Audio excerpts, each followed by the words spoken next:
If you've been working really, really hard and you're just trying to, transition out of your full-time job, you're trying to make second income. If you're working hard, you're exhausted and trying to build the freedom that you have been wanting, your first rental property matters more than any property that you're going to buy after that. So in today's episode, I'm going to be diving into why the first property sets the stage for all your other properties. My name is Nancy Wallace-Laabs, and I've been investing for about 20 years now. I'm a licensed real estate investor and I'm in the DFW area. If you're wanting to get started in real estate investing without quitting your full-time job, reach out to me at 469-0985 and let's talk or book a free no obligation strategy call. So why is buying the first rental property so important? Well, it sets the stage and sets everything that comes after that. So once you buy one rental property, believe it or not, buying second, third, fourth, and so on becomes so much easier. So first off, you're going to learn real world lessons. You're going to cut your teeth, if you will, on how to buy real estate investing properties. You're going to build your confidence. Once you get that first deal under your belt, you will not believe the freedom mentally that gives you, that this is something that, hey, I can actually do this, right? You're going to learn about mistakes that landlords make, okay, on that first rental property, but I'll be guiding you. So we're going to minimize those risks. You're going to find out that financing the second and third and fourth deal gets much easier after that first deal. So most people get this wrong. It's kind of a mindset thing, but they think that if they buy one property, then getting the second one that they really achieve something, when they don't give themselves enough credit to actually say, hey, I've got my first rental property under my belt. Because again, as I said, I probably sound like a dead horse on this. You're beating the bush because the first one sets the stage for everything. It sets the stage on the mistakes you might learn, the areas that you want to invest, your price point, what lenders are going to require when you're buying investment properties. So here's what I've learned through my years of investing, that first rental property, that's the one that changes everything for you. It's where your investor identity is actually born. It's where your systems and processes take shape. It's where your confidence is forged. It's where you learn how to become a true real estate investor. Without having property number one be really strong, it's hard to have property 2, 3, and 4 be strong as well. So that's why we want to focus on that one thing. I've done videos about one thing, one property, one strategy. So I want you to get your mind around that's how you build and really start becoming where you can transition from your full-time job into real estate investing. So here's what I believe, that your first rental property teaches you what no book can. So I've read those same books, right? I have some of them that I use as my Bible, right? I've watched the videos. And this is from my own experience. What I can tell you is that until you've actually put your hands on it, until you've actually run the numbers, until you have the feeling of success, there's nothing like it. There's nothing that you can learn, that feeling that you can get from a book. Sure, you can get knowledge, but you can't really get the conquest, if you will, of getting your first rental property. So there's a massive difference between knowing something, but actually feeling it in your bones, feeling like, oh my gosh, this is what I did. I made this happen. I conquered my fears of investing in real estate. So once you own that first rental property, here's some things that you're really going to experience and learn.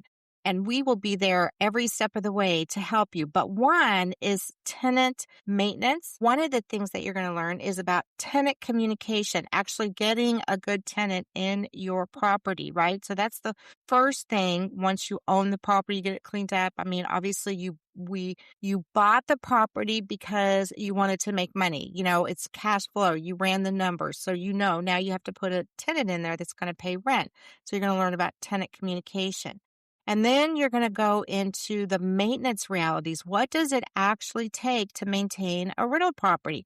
Now, once you have a tenant in there, that takes off some of the burden because, I set up in my leases where the tenant has to take care of the lawn and all the utilities. And, I typically don't provide washers and dryers in my property. So the burden of that cost goes on to the tenant. And then you're going to manage your cash flow from your property. You're going to check, your income that the tenant is paying you versus the expenses. And again, you have already done all of that. So you're now at the point when you own, you're just managing your cash flow. So here's what I see all the time when someone buys their first rental property: their confidence. And confidence is built. It's not borrowed. It's not something that you can get from a book. It's from taking action and feeling like, you really did something that you had been wanting to do. It builds not just your knowledge, but that feeling inside that you can do this. And that's what I really love. What I love seeing that in women. I work with a lot of women and they're just nervous about pulling the trigger. They're nervous about, how do I negotiate with sellers? They're nervous about how to get the money. But once they've walked through those steps and they've actually owned the property, it's overnight. Their confidence soars and yours can too. So it feels scary, but then you overcome that. Now, what I can tell you is that the next property, when I bought my first property, I had all kinds of scariness, right? And then when I bought the second property, I had a little bit, I still had those butterflies in my stomach, but I knew that I could do this because I already did it. So maybe it never completely goes away, but now you have the confidence to know that you can make this happen. And the thing that really gives you confidence is when that first rent check hits your mailbox, or that first direct deposit from the money that you're making on your property. When that hits your bank account, that's a whole nother level of confidence that really says, you know what? I did this right. I did this. I'm doing this for myself. And that's what we call an identity shift. And that is priceless. You can't put a paycheck, you can't put a number on that confidence factor that builds when you've purchased your first rental property and you're now the owner, you're a landlord, or maybe you're a short-term rental operator. So in some of my previous videos and our shows, we've talked about some mistakes that new landlords make. So first off, I don't want you to become a landlord if the numbers don't make sense on the property. So that's usually the number one mistake I see people making, is that they just didn't do their due diligence and they just skipped the numbers. They said, oh, hey, I want to get into the game. I'm going to buy that property. Mistake I see new investors making on their rental properties is that they rush in and put in the wrong tenant. You can have the very best deal out there, but if you skip doing due diligence on finding the right tenant and doing a complete background check, you're going to be buying yourself, so to speak, a huge headache. So that's really, really critical. So once you've learned how to buy the property, then the next step is how to learn to put in a tenant. And then just overall underestimating expenses. So everybody right now in Texas has just gotten our property valuations for our property taxes. And so property taxes are a big thing here in Texas. And there's a way to protest them, but, you do have to know how to do that. And I have another video out there about, protesting your taxes. But property taxes usually go up every single year. And this year, people are seeing 8 to 10% increase in their property tax bill. So sometimes we have to factor that in, depending on where you're buying property, if property taxes are going to be a big hindrance to your overall numbers. And then having no systems in place. Now, when I say systems, I don't mean that you have to have a big CRM. If you're working a full-time job, it is very easy, simple to manage, up to 5 properties, right? I would say doing an Excel spreadsheet. You could use QuickBooks if you wanted, but there are very simple ways to manage your investment properties. You don't have to go out and spend, hundreds of dollars on some kind of CRM to track all of these things and whatnot. You can do it all through very simple, Google Sheets or Excel worksheets. Now, once you've purchased that first rental property, the financing becomes so much easier on the second one for a couple reasons. Number one is because you have demonstrated that you know to the lender what it takes to get the financing, right? So, when you're buying your first rental property, you learn the steps of getting the financing. So there's finding the deal, there's running your numbers and then getting the money, right? And so the money is all about, you positioning yourself to basically give confidence to the lender that you can pay the loan back. Are you going to have a down payment? Where's the down payment coming from? So once you understand the money side of buying investment properties, that does not change. That does not change. So your next property, it'll be the same. Now, the type of lending that you get might change. So instead of going to like a regular credit union or an independent bank, you might have expanded your network into private money lenders. So, you'll have to look at after your first, it's always a good idea after that first rental property to kind of regroup and say, okay, this was an easy process. You'll learn the length of time it takes different lenders. And what I have found, I like to use independent banks, community-owned independent banks. Why? Because you get a relationship with the people who work at the bank. Your relationships are very important because they're making the decision whether or not they're going to loan you the money. How did you position yourself? And so a lot of times what we'll do is we'll work with people and teach them how to put a prospectus together. And a prospectus is basically the financial picture of the property value and how you're going to generate income and basically a P&L that's made pretty to present to a lender. So after you've gotten your first rental property, then you now are a proven investor and you know how to secure. So you basically built confidence in not just in yourself, but when a lender looks at you, you're like, okay, this isn't their first rodeo. They've been here before. So property one literally sets your entire strategy of how you're going to invest. Because that first property, you're going to take some time to look at the market that you want to invest in, the type of property that you want to invest in, where you're going to get the financing. And it teaches you all of the skills that you need, negotiating with sellers or, working with a realtor, figuring out your strategy. So that usually what happens is once you've done it one way, you're just going to repeat it. You probably heard of the BRRRR strategy. So that's buy, rehab, rent, refi, and repeat. And really, real estate investing is about repeating the same system over and over and over.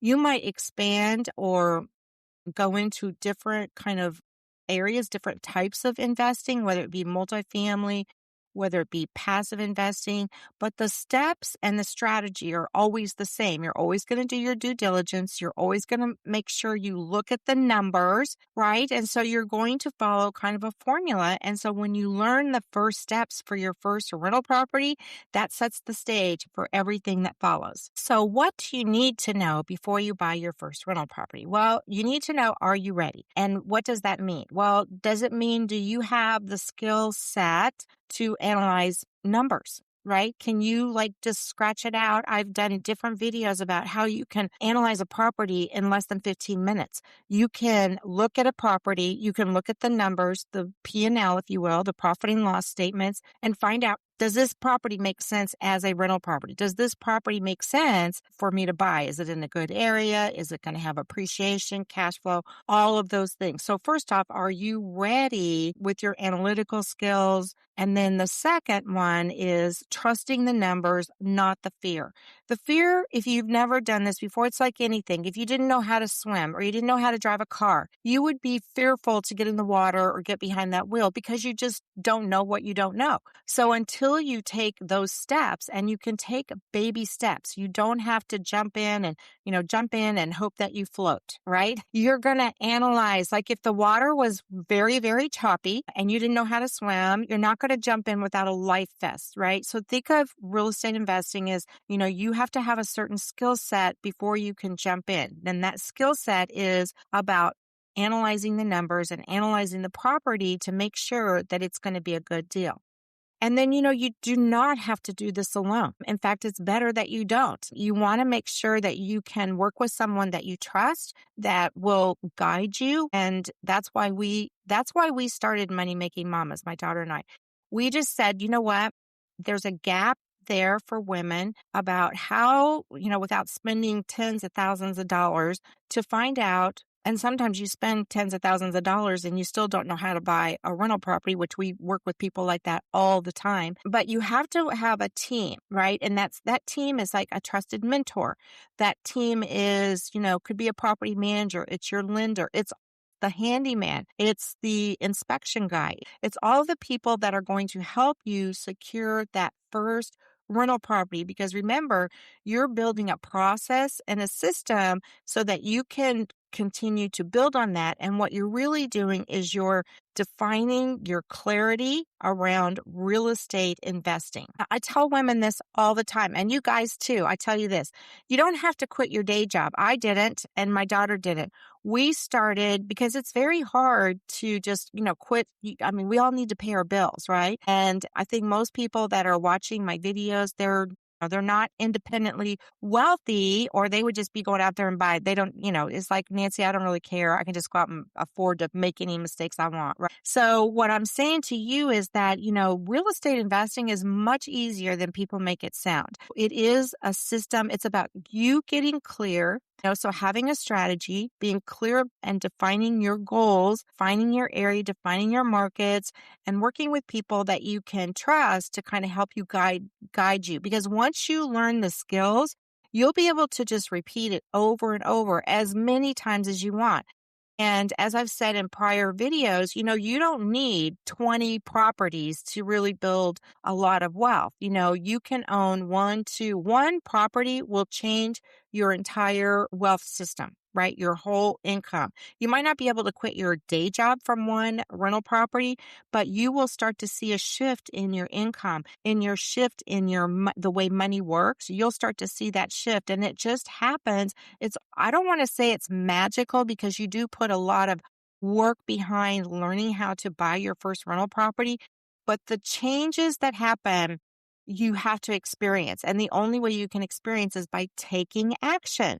So that's why I'm so passionate about getting people to start and letting them know, hey, this is something that you can do. It's not hard. You can learn the skills. You just need to know the steps. And so that's just what it is that you've never been taught the steps. And that's why Kelsey and I, started the Money Making Mamas, because we want to teach you the steps so that you can do this on your own. We'll help you get started, but you'll be able to do it on your own in a very short amount of time. You want to start small, but think big, right? And what do I mean by that? Well, a single family home is where we started. That's the strategy that I believe in. That one property does so much for your income. It does so much for your mental health, your feeling of what I want to say, your feeling of accomplishment, your feeling of, I can do this. I can build something for myself that I've always wanted to do. And like I said, it's not as hard as you would think. So that's why we break it down. We make it very, very simple, right? And then you have the ability to build passive income.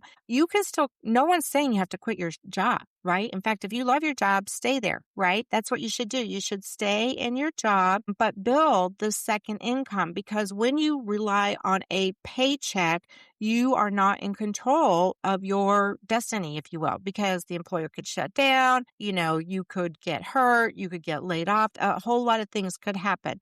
So when you start investing in real estate, you actually take control of your financial destiny. You set the goal for your own self, and you say when it's time to leave, if ever it is. So some people buy estate investing, or they start in real estate investing for their kids, or they're a woman who has worked all of her life and she's at the end of her, kind of close to retirement, and she realizes she doesn't have enough money for her retirement. So it's never too late to get into real estate investing, because in just a short amount of time, that one property can have such an impact on your well-being.